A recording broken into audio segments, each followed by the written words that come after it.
పరిశుద్ధ స్థలము నుండి నీకు సాయమిచ్చును.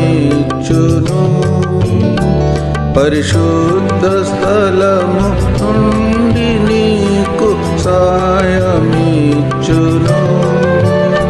సియోను నుండి యెహోవా నిన్నాదరించును.